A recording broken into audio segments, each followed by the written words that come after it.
ഏറ്റവും കൂടുതൽ ഇവിടെ എൻക്വയറി ഉള്ളൊരു വാഹനമാണ് അല്ലേ? അതെ. ഈ 250 ആണ്, ഈ ക്ലാസ് ആണ് വാഹനം. ഓക്കെ, ഇതെങ്ങനെയാണ് ഡീറ്റെയിൽ? ഈ 250 ഡീസൽ എഞ്ചിൻ, അതായത് W212 ചേസ് കോഡ്. ഓക്കെ, നമ്മൾ മുമ്പേ കണ്ട ML-ന്റെ അതായത് W166ന്റെ സെയിം എഞ്ചിൻ തന്നെയാണ് ഇതിനും വരുന്നത്. പിന്നെ മൈലേജിന്റെ കാര്യം എടുത്ത് പറയേണ്ട ആവശ്യമില്ല, 60 to 90 എന്തായാലും കിട്ടും. മെയിൻ്റെനൻസ് കുറവാണ്, വേറെ ഇഷ്യൂസോ കാര്യങ്ങളൊന്നും വണ്ടിക്ക് വരാനില്ല. ഇതിങ്ങനെ ഓടിക്കോളും വണ്ടി, ഒരു കുഴപ്പമില്ലാതെ. അതിനാണ് ഇതിന്റെ ഹൈലൈറ്റും. ഈ വണ്ടിയിലേക്ക് വന്നത് 2000 ഹൈലൈറ്റ് മൈലേജ് ഉണ്ടാവും. മെയിൻ്റെനൻസ് ഫ്രീ ആണ്. മെയിൻ്റെനൻസ് ഫ്രീ എന്ന് പറഞ്ഞാൽ പീരിയോഡിക് സർവീസ് എന്തെങ്കിലും ചെയ്തു പോകണം, അതല്ലാതെ വരുന്ന വേറെ പണികളൊന്നും ഉണ്ടാവില്ല. ഒന്നുമില്ല. അത് മാത്രമല്ല, മൈലേജ് എത്ര കിട്ടും? ഏകദേശം 60 to 90. 2014 registration, 2014 manufacturing, single owner വണ്ടിയാണ്.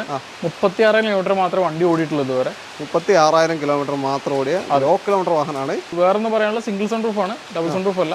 ഓക്കെ, എത്ര പാസ് ചെയ്യുന്നത്? ഇത് 16,50,000